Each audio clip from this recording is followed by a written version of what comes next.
Amém, queridos. Graça e paz. Boa noite. Deus abençoe. Quero te convidar a abrir a sua Bíblia no livro de Lucas. Evangelho de Lucas, capítulo 23.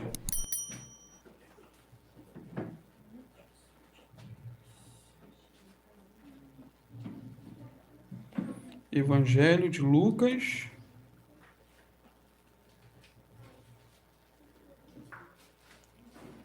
Todos acompanhando a leitura da palavra de Deus, capítulo 23, versículo 33 e 34.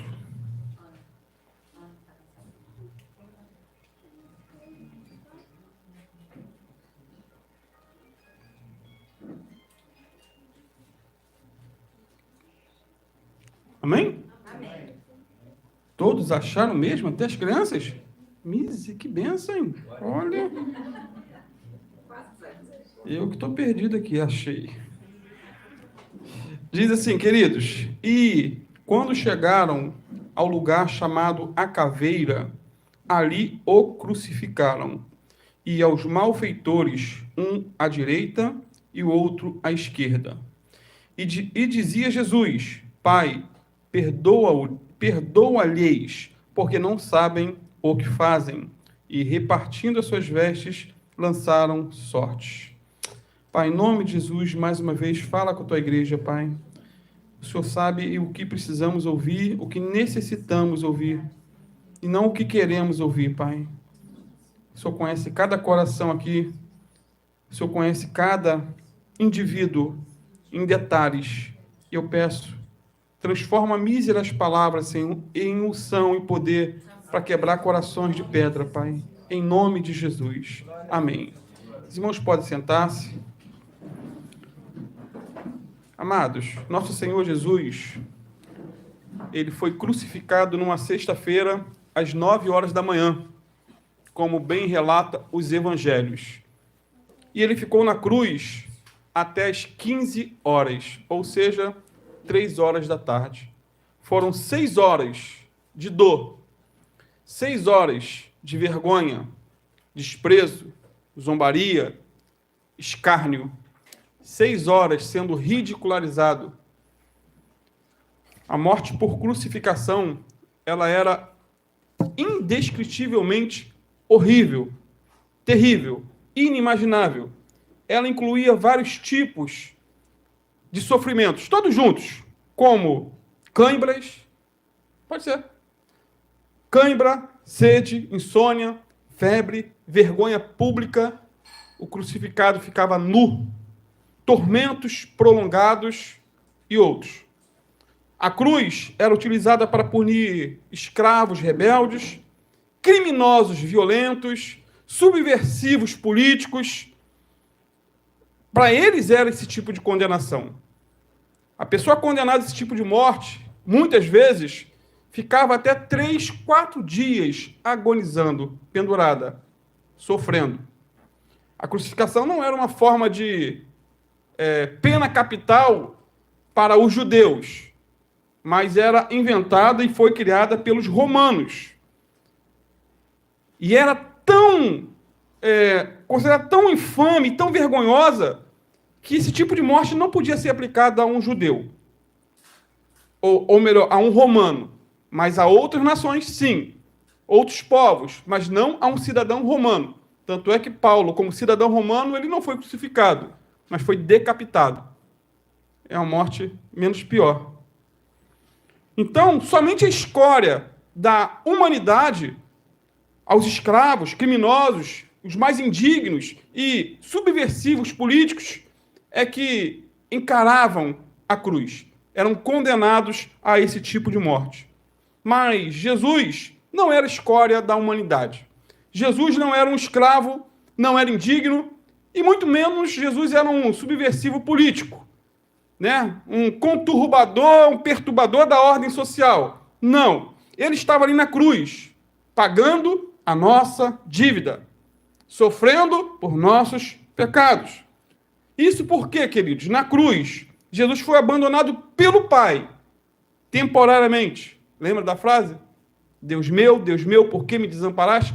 Temporariamente, não sabemos o tempo que levou, mas ele foi abandonado temporariamente pelo Pai para que não fôssemos desamparados no inferno. Agora, por que Jesus estava na cruz? Por quê? Qual é a lógica, se podemos argumentar assim? Em Marcos 10, 45, Jesus definiu muito bem qual era a sua missão aqui na terra. Pois o Filho do Homem, disse Jesus, não veio para ser servido, mas para servir e dar a sua vida em resgate de muitos. Para isso Jesus veio, para dar a sua vida em resgate de muitos. Jesus não veio para casar e ter filhos. Jesus não veio para libertar o povo de Israel do jugo romano. Não. Ele não veio para resolver problemas de herança entre irmãos, como muitas vezes se apresentaram a ele. Pede meu irmão para dividir a herança comigo. Eu não vim para isso. Queridos, ele veio para resgatar milhares e milhares de pessoas das mãos do diabo. Essa foi a missão do Senhor. Ou seja, ele veio para morrer. Ele veio para morrer. E você e eu fazemos parte desses que foram resgatados com mãos fortes pelo Senhor Jesus. Todo aquele que crê na obra efetuada na cruz do Calvário, em seu favor, todo aquele que se arrepende de seus pecados, ele é um resgatado por Jesus. O preço do resgate foi preço de sangue. Foi um alto preço. Alto preço. Olha o que o apóstolo Paulo diz em 1 Coríntios 6:20. Porque fostes comprados por bom preço. Glorificai, pois, a Deus no vosso corpo e no vosso espírito, os quais pertencem a Deus. E Pedro, o apóstolo, explica que o preço foi um preço de sangue. E sangue fala de morte. 1 Pedro 1, 18 e 19. Sabendo que não foi com coisas corruptíveis, como prata ou ouro, que fostes resgatados da vossa vã maneira de viver, que por tradição recebestes de vossos pais, mas com o precioso sangue de Cristo, como que de um cordeiro imaculado e incontaminado. Esse foi o preço. Preço de sangue. Apocalipse 5, versículo 9, completa dizendo: e cantavam um novo cântico, dizendo: digno és de tomar o livro e de abrir os seus selos, porque fostes morto, e com o teu sangue compraste para Deus homens de toda tribo e língua e povo e nação. Portanto, amados, na cruz, Jesus pagou um alto preço por nossa salvação, ao morrer a nossa morte, sofrer a nossa dor, carregar os nossos pecados e levar as nossas maldições. Na cruz, Jesus derramou seu precioso sangue para nos limpar e purificar de toda a iniquidade. E toda vez que olhamos para a cruz, ela nos passa a seguinte mensagem. Olhamos para a cruz. Estou aqui por tua causa. É o teu pecado que carrego, a tua maldição que sofro, a tua dívida que eu pago, tua morte que morro. E mais, amados, e mais. Até chegar à cruz, Jesus passou por momentos muito difíceis. Dificílimos, por assim dizer. Ele foi vendido por Judas, lembra? 30 moedas de prata. Foi negado por Pedro, um apóstolo muito chegado. Foi abandonado por todos os demais apóstolos. Foi totalmente abandonado. Foi condenado pelo Sinédrio na calada da noite. Uma ação judicial totalmente ridícula. Foi entregue aos judeus pelas mãos de Pilatos. O povo escolheu Barrabás, que era um assaltante, um bandido, e desprezou Jesus. Até o Pai o abandonou momentaneamente, por incrível que pareça, por causa dos nossos pecados que estavam sobre ele naquele momento, momentaneamente. Jesus declarou na cruz: Deus meu, por que me desamparaste? E no texto que lemos, Jesus disse o quê? Pai, perdoa-os porque não sabem o que fazem. Ele está na cruz, sangrando, as mãos e os pés perfurados, sofrendo uma dor indescritível. E mesmo assim ele faz essa oração: Pai, perdoa-os porque não sabem o que fazem. Eu já preguei essa mensagem algumas vezes. E Deus tocou no meu coração para repeti-la, porque eu penso que tem assuntos que, volta e meia, precisamos nos relembrar dele. Precisamos ouvir novamente sobre a importância de perdoar e a importância de recebermos o perdão. Tá bom, queridos? Jesus não pede ao Pai aqui para vingá-lo. Pede? Não. Ele não pede para pesar a mão sobre seus algozes. Muitos, quando estavam morrendo na cruz, eles amaldiçoavam com todas as forças. Os romanos, judeus, amaldiçoavam com todas as forças do mundo. Mas Jesus não fez isso. Ele não pede ao Pai para matar aqueles que lhe estavam matando. Não. Não pede para lançá-los no inferno. Que todos vão para o inferno, vocês estão me matando. Não. Ele diz simplesmente: Pai, perdoa-lhes. Pai, perdoa-lhes. E com essa oração, Jesus construiu uma ponte de perdão. Uma ponte onde os torturadores arrependidos poderiam passar e encontrar ao Pai, se eles se arrependessem também. Agora, para pensar. Jesus, com todo o seu poder, que tinha, e tinha muito poder, ele andou sobre as águas, multiplicou pães e peixes, fez uma moeda aparecer na boca de um peixe para Pedro pagar o imposto. Não. Ele tinha todo o poder e podia ter rogado ao Pai, ter lançado raios de ira sobre seus inimigos e tê-los matados todos instantaneamente, não podia? Podia ter matado todos eles. Ele podia ter feito a terra se abrir e engolir a todos, como foi o caso de Corá, Datã e Irão, um texto bem dramático, bem terrível. 3 homens que se levantaram contra Moisés e a terra abriu-se e engoliu a todos, inclusive a família. Todos eles foram para o inferno vivos. Porém, em vez de ódio e vingança, Jesus ofereceu o quê? Perdão. Em vez de maldições, ele abençoou. Em vez de blasfêmias, ele disse: Pai, perdoa-os. E se Jesus perdoou, nós também precisamos perdoar.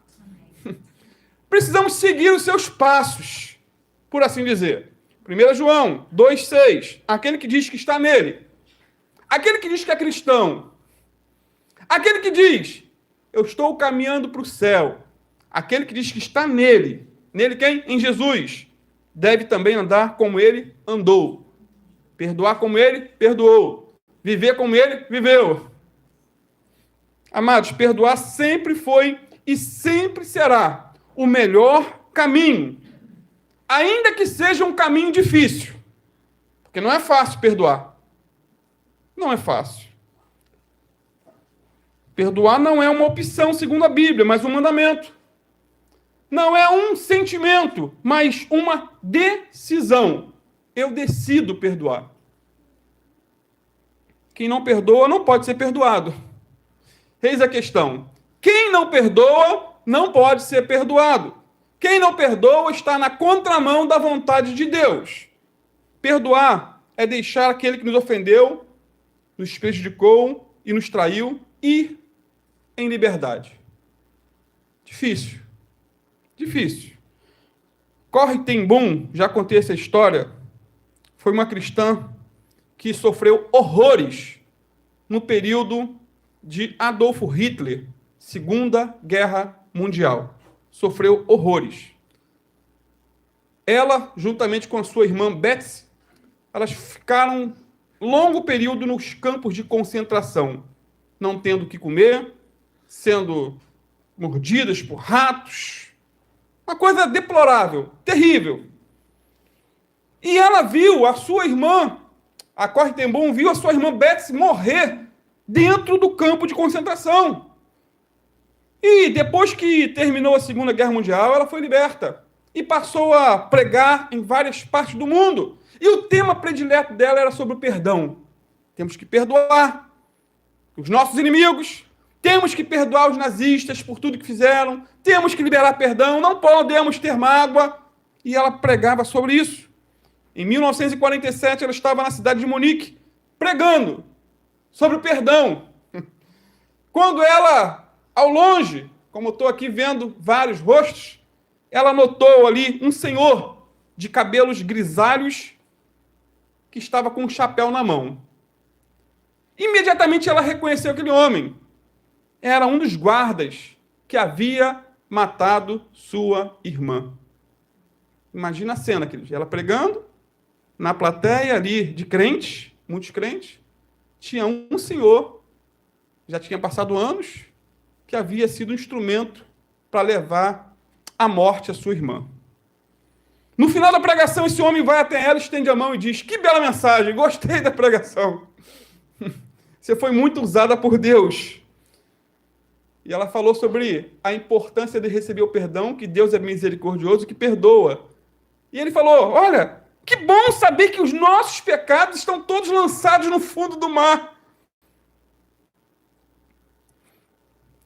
Eu fui um dos guardas daquele campo de concentração que você mencionou aí na palestra. Depois que acabou a guerra, eu me converti a Cristo. Eu me arrependi dos meus pecados. Eu estava na ignorância, eu estava cego por um regime demoníaco como era, mas eu estava cego. Eu paguei pelos meus pecados, sim, pelos meus erros, e fui perdoado por Jesus. Eu sei que Deus já me perdoou pelas coisas cruéis que cometi lá, mas gostaria de ouvir também da sua boca: eu me arrependo do mal que te fiz e por ter matado a sua irmã. Você me perdoa? Você me perdoa pelo que eu fiz? O que você faria no lugar de Corrie ten Boom? E eu vou lembrar, vou botar de novo, não sei quem viu da primeira vez que eu mandei, no grupo da igreja, O Refúgio Secreto. É o filme que conta essa história dessas duas irmãs. O Refúgio Secreto. É um filme antigo. O que você faria? Perdoava o cidadão? Perdoava, Ana? Oh. Corrie ten Boom diz que parecia que seu sangue havia congelado, né? Ela ficou paralisada. Muitas coisas passaram na sua memória, muitas lembranças, né, dos horrores que ela passou, da maldade daquele homem, do animal que ele era. Mas agora, diante do assassino da sua irmã, ela não conseguia perdoar, e ela falando de perdão, de perdão, de perdão. Como lidar com uma situação dessa? Irmãos, é fácil falar de perdão. É fácil ensinar sobre perdão. É fácil pregar sobre perdão. Até se ter alguém para perdoar. Isso é simples. Ela se lembrou que perdoar é um ato da vontade e nem sempre acompanhado de sentimentos. Eu não tenho vontade, não tenho sentimentos. Mas é um ato da vontade. Eu decido perdoar. Porque eu não quero enfermar. Porque quem não perdoa, dorme com o inimigo. Ela diz ter orado em pensamento o seguinte: e o homem estendido com a mão: Senhor, eu posso até levantar minha mão para esse homem. Isso eu posso fazer. No entanto, me dá o sentimento depois. E ela disse assim no seu testemunho pessoal: então, sentindo-me como um robô, coloquei minha mão mecanicamente na mão que me estava sendo estendida. E quando fiz, algo incrível aconteceu. Uma corrente começou no meu ombro, correu pelo meu braço e saltou para nossas mãos unidas. Em seguida, esse calor restaurador parecia inundar todo o meu ser, trazendo lágrimas aos meus olhos. Eu te perdoo, irmão, exclamei, com todo o meu coração. E por um longo instante, seguramos a mão um do outro, diz ela, o ex-guarda e a ex-prisioneira. E ela conclui: posso dizer que nunca experimentei o amor de Deus de forma tão intensa como naquele momento. Amém.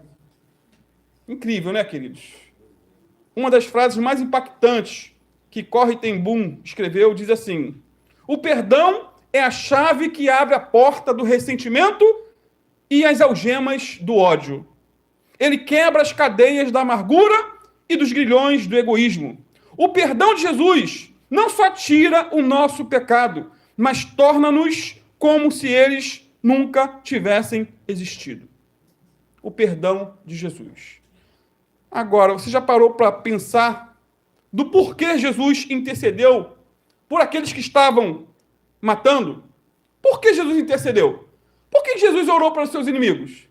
Por que Jesus intercedeu pelos soldados que o estavam crucificando? Qual o motivo? Qual a causa? Isaías 53, 12, já dizia o seguinte, algo profético acerca do Messias. Dizia, ele levou sobre si o pecado de muitos e pelos transgressores intercedeu. Mas esse texto de Isaías foi escrito 700 anos antes de Jesus. Ele já revelava qual seria a atitude de Jesus em relação aos seus algozes. Ele seria um intercessor, alguém que se colocaria na brecha em favor dos pecadores. Intercedeu pelos soldados, pelos líderes religiosos e tem intercedido por nós. Ele está à destra do Pai a interceder por mim e por você. Jesus seria, queridos, um intercessor, alguém que se colocaria na brecha. Quando sofremos, isso é comum, né? É comum buscarmos em Deus o socorro para os nossos problemas. Só que Jesus aqui esqueceu-se de si mesmo e intercedeu pelos seus inimigos, por assim dizer. Por aqueles que o estavam maltratando, matando, ferindo, zombando, ridicularizando. Essa é a função do intercessor. Ele se preocupa com os outros, pois sabe que Deus cuida de si. Ele se preocupa com os outros, ora pelos outros. Muitas vezes esquece até de orar por si mesmo, mas Deus está cuidando dele, enquanto ele está se preocupando pelos outros. Ele ora pelos outros, pois sabe que Deus levanta outros para orar por ele. Paulo disse, em Atos 20, 35, que mais bem-aventurada coisa é dar do que receber. Segundo, Jesus intercedeu por aqueles que o matavam porque ele praticava o que pregava. Repito, Jesus intercedeu pelos transgressores, perdoou seus algozes, porque ele praticava aquilo que ele pregava. Querido, Jesus pregou muito sobre perdão. Muito, falou muito. Em Marcos 11, 25, Jesus disse, e quando estiverdes orando, perdoai. Se tendes alguma coisa contra alguém, para que vosso Pai que está nos céus vos perdoe as vossas ofensas. Ou seja, o teu perdão está condicionado ao perdão que você dá. Em Mateus 6, 14, 15, Jesus também ensinou, porque se perdoardes aos homens as suas ofensas, também vosso Pai Celestial vos perdoará. Se, porém, não perdoardes aos homens as suas ofensas, tampouco vosso Pai vos perdoará as vossas ofensas. Ou seja, Jesus perdoou porque ensinou e praticou. Literalmente, porque o seu coração também era amoroso. Estava em comunhão com o Pai, mesmo nos seus momentos mais difíceis. No Sermão do Monte, nosso Senhor Jesus ensinou aos seus discípulos o seguinte, Mateus 5,44. Pois anotem a referência, ouça de novo a mensagem que está sendo gravada para a glória de Deus. Amai a vossos inimigos, bendizei os que vos maldizem, fazei bem ao que vos odeiam, e orai pelos que vos maltratam e vos perseguem. Orai, não amaldiçoei. Jesus falou sobre perdão, pregou sobre perdão, ensinou sobre perdão, mas na hora certa, perdoou. Perdoou. Jesus perdoou porque seu coração estava limpo. Jesus perdoou porque, mesmo na hora da dor, estava em comunhão com o Pai. Comunhão com Deus, plena. Quando uma pessoa mantém, queridos, uma vida de oração regular, as chances de liberar o perdão àquele que se arrependeu é bem maior. Quando muito se ora, muito se perdoa.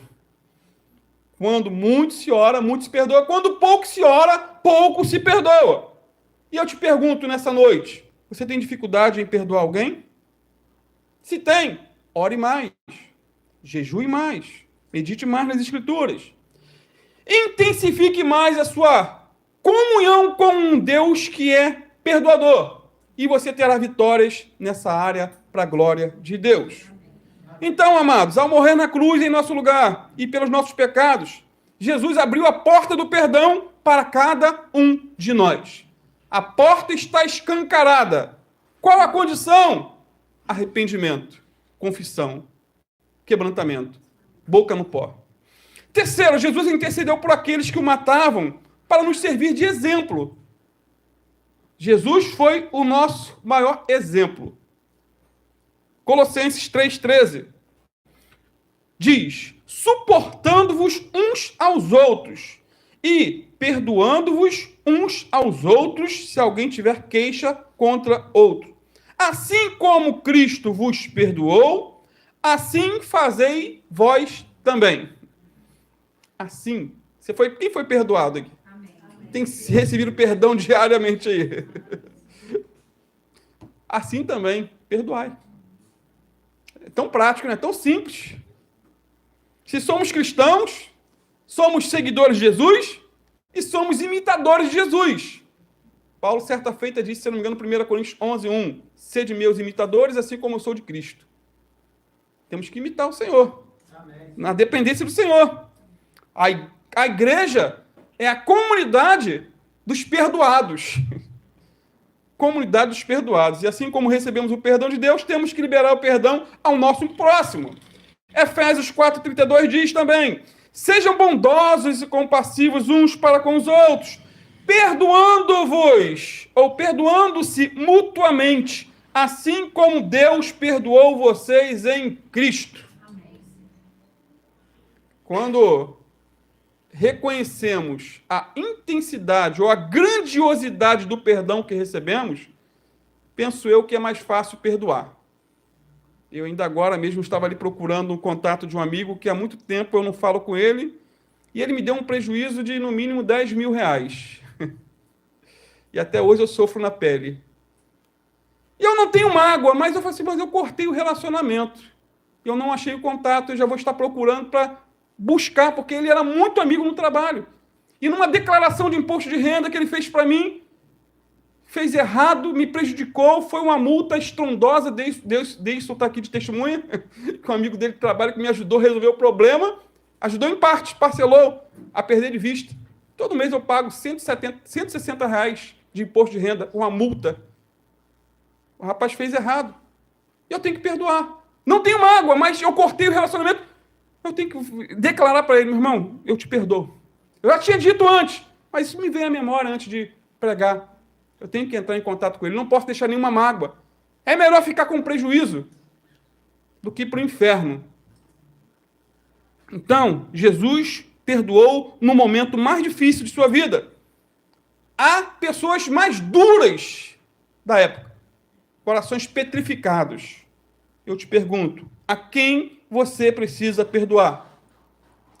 Irmão, não faltam motivos. Será que é um pai que maltratou você na infância?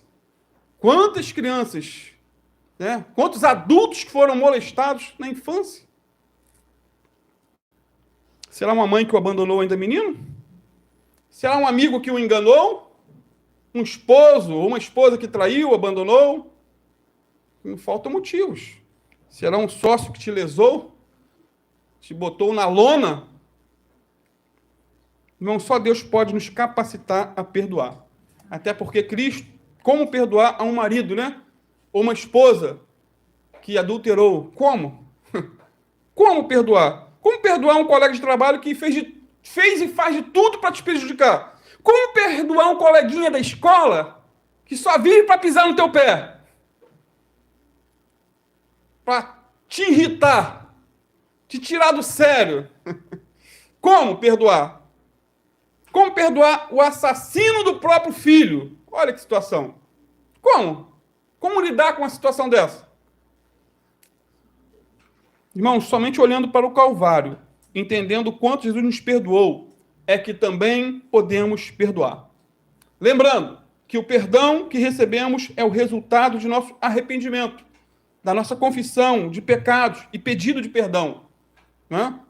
O perdão que recebemos custou a vida do Filho de Deus, que se entregou para morrer na cruz em nosso lugar e por nossa causa.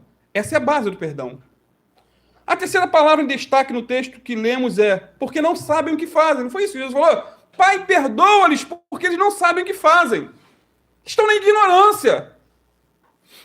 Jesus se coloca aqui como advogado dos seus acusadores. Está defendendo. Eles não sabem o que fazem, não. Estão na ignorância. Eles estão fora de si. Ele pleiteou a causa daqueles que estavam tirando a sua própria vida. Agora, queridos, em que sentido podemos dizer que aquelas pessoas não sabiam o que estavam fazendo? Qual o sentido? Perdoa porque eles não sabem o que fazem. Amados, não devemos usar essa oração para supor que a ignorância serve de base ao perdão ou que os que pecaram contra Jesus foram automaticamente perdoados por causa dessa oração. Ou seja, só porque Jesus perdoou na cruz, eles foram salvos sem arrependimento? Não. Jesus intercedeu pelos soldados romanos aqui, pelos que zombavam dele. Jesus intercedeu pelos criminosos que estavam ao seu lado e até pelos fariseus que zombavam de Jesus. Eles foram, sim, perdoados daquele pecado específico e não por todos os demais pecados que haviam cometido. Entendeu, queridos? Daqueles pecados foram perdoados. Até porque o pecador não é automaticamente salvo por viver na ignorância acerca de Cristo. Se fosse assim, para que fazer missões? Deixa o povo de outras tribos, outras nações, sem conhecer Jesus, e eles vão ser salvos na ignorância. Não é assim que funciona, né? Para serem salvos, eles precisam receber o perdão completo de todos os seus pecados, e isso só é possível quando se arrepende-se de seus pecados e recebe a Cristo como Senhor e Salvador. Esse é o caminho, não é outro. Não é outro. E mais, a oração de Jesus não significa também que a ignorância e o perdão andam juntos. Todos nós sabemos, queridos, que a ignorância não é desculpa perante a lei. Ah, eu não sabia.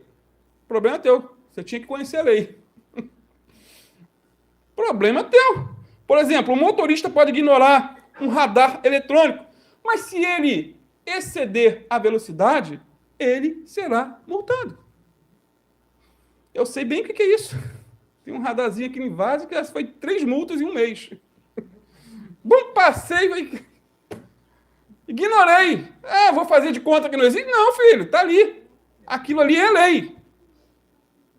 Sendo assim, a ignorância não é um passaporte para o céu, né? Mas um detalhe, essa oração de Jesus pelos pecadores não significa que uma pessoa que nunca ouviu falar de Jesus será salva.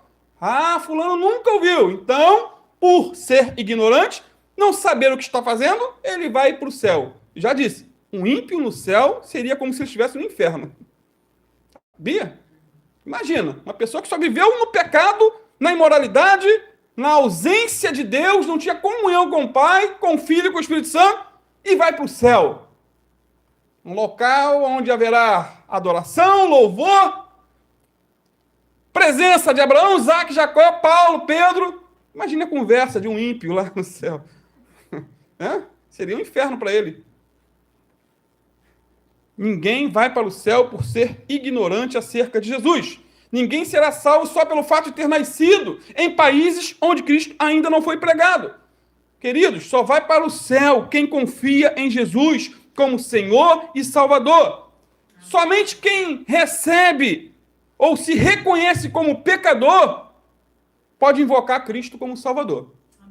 Somente quem reconhece que precisa de um Salvador busca a Jesus. Então, ignorância não é sinônimo de inocência, e muito menos um certificado para o céu. Agora, qual o sentido de Jesus ter dito, não sabem o que fazem, finalmente? Qual o sentido? Será que os soldados romanos não sabiam o que estavam fazendo ao crucificar Jesus? Estavam ali, claro, a serviço. Estavam a serviço do rei da época. Será que os fariseus, quando zombaram de Cristo, não sabiam o que estavam fazendo? Será que o povo, ao escolher Barrabás em vez de Jesus, será que eles não sabiam o que estavam fazendo? É claro que eles sabiam, mas somente numa perspectiva humana, dentro de um quadro terreno. Só que espiritualmente eles estavam cegos. E por isso, Jesus intercedeu por eles, em relação àquele pecado específico. Paulo, por exemplo, por ignorância, blasfemava de Cristo e perseguia a igreja, lembra? Ele era um perseguidor, mas estava na ignorância. Ele pensava que matando os crentes estava fazendo um serviço para Deus. Eu estou ajudando o Senhor, estou limpando esse povo aí, Mas um dia, Jesus se apresentou a ele, lembra? Na estrada de Damasco. Ele ficou cego e foi guiado até a cidade de Damasco. Ananias, o anônimo na Bíblia, foi comissionado para o Senhor para ajudar Paulo em seus primeiros passos. Ele se converteu, foi batizado, teve a vida transformada, de perseguidor passou a ser um perseguido. Depois de muitos anos, andando com Cristo, ele declarou, 1 Timóteo 1:12 e 13, e dou graças ao que me tem confortado, a Cristo Jesus, Senhor nosso, porque me teve por fiel, pondo-me no ministério a mim, que dantes fui um blasfemo, e perseguidor, e opressor, mas alcancei misericórdia, porque eu fiz na ignorância, na incredulidade. Entendeu? Aonde entra a ignorância? Ele estava cego, pensando que estava enxergando. Pedro, ao pregar também a palavra lá em Atos 3, 17 a 19, disse o seguinte: agora, meus irmãos, eu sei que o que vocês e os líderes fizeram com Jesus foi sem saber o que estavam fazendo. É ignorância. Mas Deus cumpriu assim o que havia anunciado há muito tempo pelos profetas, isto é, que o Messias que ele escolheu tinha de sofrer. Portanto, arrependam-se e voltem-se para Deus, a fim de que se perdoe os pecados de vocês. Então, amados, aqueles que crucificaram a Jesus, né? Pedro foi bem enfático. Arrependam-se. Mude de vida. Abandone seus pecados. E a melhor definição de arrependimento é a parte de um hino infantil. Não sei se você conhece. Arrepender-se é deixar pecados antes amados e mostrar grande pesar, não os praticando mais. É um hino infantil. Repito, arrepender-se é deixar pecados antes amados e mostrar grande pesar, não os praticando mais. É abandonar. Queridos, Jesus nos deixou o exemplo para que sigamos as suas pegadas. Essa oração que o Senhor Jesus fez na cruz serviu de inspiração. Qual oração? Pai, perdoa-os. Pai, perdoa-os. Essa oração serviu de inspiração para muitos mártires que, no momento mais difícil de suas vidas, resolveram imitar o exemplo maior de seu mestre, não permitindo que nenhum rancor, nenhum ódio, nenhuma mágoa, nenhum ressentimento contaminassem seus corações. Não permitiram. Exemplo maior, por exemplo, Estevão, o primeiro mártir do cristianismo, quando estava sendo apedrejado, perto da morte, disse em alta voz: Senhor, não lhes imputes este pecado. Você perdoaria? E só joga pedra quem está perto, não é isso? Só joga pedra quem estava perto. E ele perdoou a si mesmo. Um outro exemplo foi o de George Wishart, que viveu no auge da Reforma Protestante no século XVI. Olha que história. Ele era um pregador genuíno da palavra de Deus. Ele era um homem de oração, mestre da palavra, respeitado por todos. Suas mensagens incomodavam aqueles que eram acomodados, ao mesmo tempo que irritava os religiosos da época, fanáticos. Muitas tentativas foram feitas para calá-lo e também para matá-lo. Porém, certo dia, ele comunicou a um amigo que sua hora estava chegando. Deus falou com ele: você vai morrer. Não demorou muito e ele foi preso, acusado de pregar heresias. Qual heresia que ele pregava? Você é justificado pela fé somente. Pela graça você é salvo. Por meio da fé. Isso não vem de vós, é dom de Deus. Não vem das obras para que ninguém se glorie. Essa heresia. Uma outra heresia que ele pregava, diziam que ele era herege, em nenhum outro há salvação, porque debaixo dos céus nenhum outro nome há dado entre os homens pela qual devamos ser salvos. Atos 4,12. Essas eram heresias. Ele foi acusado de pregar a Bíblia. Por pregar a Bíblia, foi chamado de herege. Depois de interrogado, foi obrigado a retratar-se de seus ensinos.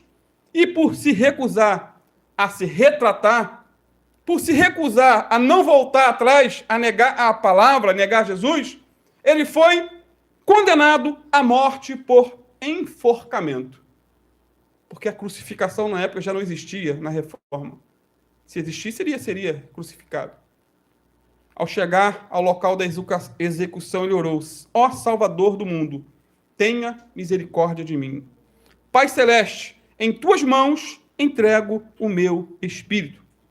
Depois ele orou por seus acusadores, dizendo: rogo-te, Pai Celestial, que perdoes aqueles que por ignorância ou por terem uma mente perversa contaram mentiras contra mim. De coração dou-lhes o meu perdão. Rogo a Cristo que perdoe a todos os que ignorantemente me condenaram. O carrasco, contratado, ou estava na escala da execução, ao ouvir essa oração de Wishart, ele se aproximou, se ajoelhou e disse: Senhor, rogo-te que me perdoes, porque não sou culpado da vossa morte. Estou aqui só na minha função. Esse pastor disse então ao carrasco: vem aqui. E quando o carrasco se aproximou, ele beijou na face e disse: esta é a prova que te perdoo de coração. Cumpra o seu serviço. Ou seja, você é pago para isso. Cumpra o seu serviço. Você só está às ordens, você é um policial. Você não tem culpa do que outros estão te obrigando a fazer. Logo em seguida, ele foi enforcado e queimado. Diante disso, multidões lamentaram a morte de um homem inocente e, consequentemente, muitos se converteram a Cristo por conta desse martírio. Irmãos, Wishart intercedeu por seus algozes, seguindo o exemplo de seu mestre e senhor. Ele não pagou mal com mal, nem maldição com maldição. Ele pagou mal com bem. Ele pagou as blasfêmias, calúnias e difamações com oração. Ore. Tem alguém pisando no teu calo? Ore, interceda, clame a Deus por ele. Não pague mal com mal. Quando somos perseguidos, caluniados e maltratados pelos homens, lembremos de orar. Pai, perdoa-lhes, porque não sabem o que fazem. Pai, eles estão cegos, não te conhecem. Senhor, tem misericórdia, eles estão em trevas. Se eles soubessem quem é o Senhor e que eu sou seu filho, não fariam e nem falariam o que estão falando. Pai, perdoa-os. Senhor, tira as escamas de seus olhos, convença-os de seus pecados, faz com que eles se arrependam dos seus pecados, em nome de Jesus. E mesmo que o ofensor não se arrependa, eu preciso ter um coração perdoador. Amém, queridos? Vamos ficar de pé. Pastor, você não conhece a minha história. Não conheço mesmo, mas Deus conhece. Deus conhece a sua estrutura, sabe até onde você pode suportar. E tem situações, queridos, que às vezes são mensagens que nos preparam para o futuro. Não sabemos o que vem adiante. A quem talvez tenhamos que perdoar. Não sabemos, mas Deus sabe. Guarde essa palavra. Pai, em nome de Jesus, tentei explicar um pouquinho somente daquilo que o Senhor falou, Senhor. Sei muito bem que é muito simples pregar uma mensagem como essa, mas muito complicado, muitas vezes, perdoar, Pai. Deixar o ofensor ir livre, porque o perdão é uma faxina na nossa própria alma, Senhor. Ajuda-nos.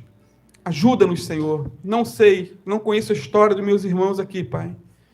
Talvez uma sogra, um sogro, talvez um filho ingrato, talvez um vizinho mala, um amigo do trabalho que é extremamente irritante, um coleguinha na escola que vive para nos atazanar a alma, Pai. Não sei, mas ajuda-nos, Senhor, a ter um coração perdoador e ajuda-nos a lembrar, Senhor, que a base do nosso perdão é porque fomos perdoados. Fomos perdoados. O Senhor tem tido misericórdia de cada um de nós. Quando nos ajoelhamos e clamamos e pedimos e invocamos em nome de Jesus o perdão e ajuda para não pecar mais, o Senhor apaga e nos torna alvos como a neve. E cremos nisso, Senhor, literalmente. E é com base nesse perdão que recebemos que precisamos também, Senhor, liberar perdão. Por mais que seja difícil, Senhor, ajuda-nos, socorre-nos. Lava nosso coração nessa noite também, Senhor. Que se por um lado precisamos perdoar, Senhor, por outro lado, como precisamos do teu perdão diário. Como precisamos, Senhor, do teu socorro. Como precisamos, Senhor, da tua ajuda para continuar nessa caminhada, Pai. Rumo à glória, rumo aos céus. Venha o que vier, haja o que houver, aconteça o que acontecer. Queremos estar contigo, Pai. Fica conosco, abençoa a nossa noite, Senhor. Abençoa cada um dos meus irmãos aqui. No nome de Jesus, Senhor, esse nome que está acima de todo nome. Te adoramos, Senhor, na beleza da tua santidade. Ó, Pai amado, em nome do teu Filho Jesus, clamamos a ti, Senhor, por um socorro divino. Socorro dos céus. Que o Senhor venha tocar, Senhor, em nosso corpo, em nossa alma, em nosso espírito. Nos restaurar, Senhor, fisicamente, mentalmente, na alma, no corpo, em todas as áreas, Senhor. Porque muitas vezes a enfermidade não está só no corpo, mas a que está no corpo é um reflexo de tantos problemas emocionais, Pai. Ajuda-nos, Senhor, a lidar com cada um deles.